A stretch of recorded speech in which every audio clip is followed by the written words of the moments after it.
Maraming nagre-request sa akin dahil malapit na daw ang buwan ng wika. Kailangan nilang matutunan kung paano daw gumawa ng Filipiniana butterfly sleeve pambata. Ito ay Manila paper, itupi, tapos itupi pa ulit ng isa. Tingin-tingin, intindihin maigi yung aking ipapaliwanag. Dito banda, sumukat tayo. 2 3/4 inches. Dito naman sa kabila, 2.5 inches. Ngayon, kailangan natin i-curve, gumuhit, guntingin.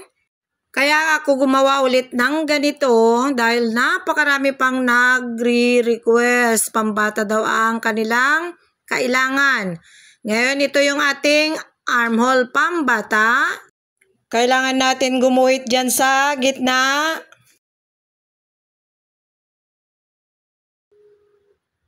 Kailangan intindihin nyo maigi yung aking ipinapaliwanag para hindi na kayo magtanong muli.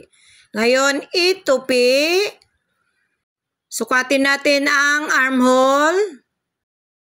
A times 2 equals 16. Ngayon, pagsamahin ang Manila paper, ito ay upper. Gumuhit tayo, straight line. Ngayon, itupi ang armhole. Itapat dyan sa linya. Ngayon, magsimula na tayo magsukat. Simula dyan sa may armhole. Sumukat tayo 2 inches. Gumuhit. Huwag lalagpas dyan sa armhole na pattern ha. Ganito lagi ang inyong gagawin. Kaya ako binagalan yung aking video para maintindihan ninyo maigi.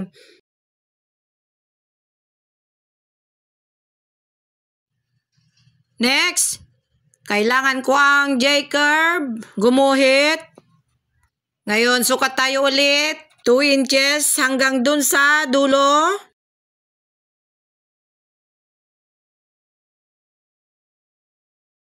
Ngayon, kailangan na naman natin i-curve.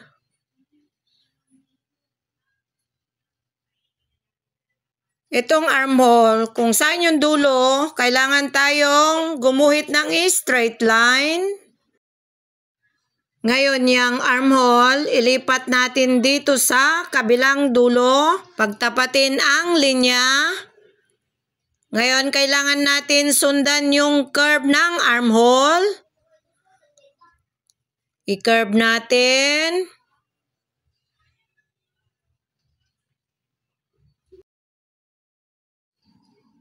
Ngayon, dyan sa unang linya sa baba, gumuhit tayo 2.5 inches.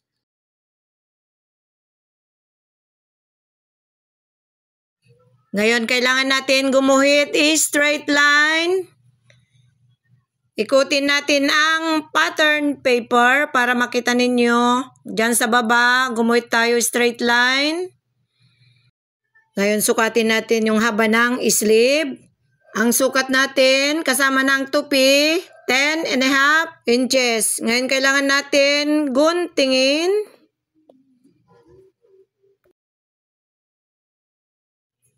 At dyan sa taas ng sleeve, kunin ang gitna, mag-knots. Ngayon, mag-pleats na tayo. Itupi ang sleeve. Maglagay agad ng pin. At dito sa baba, itupi rin. Ayusin maigi.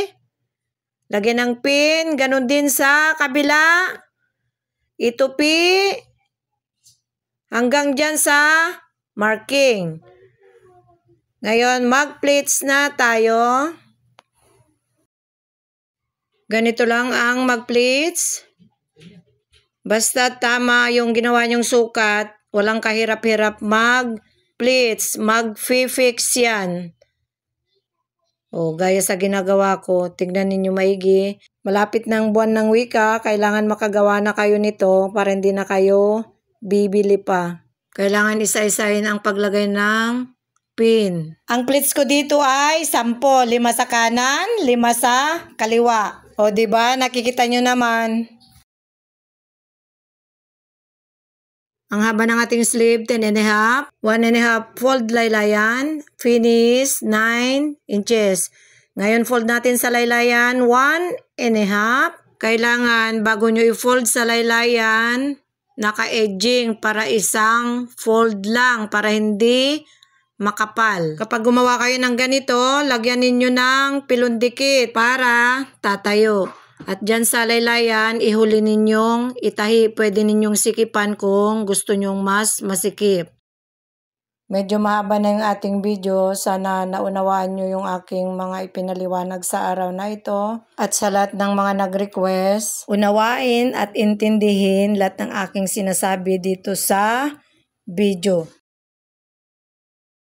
So hanggang dito na lamang. Sa susunod muli guys. Love you all. Thank you.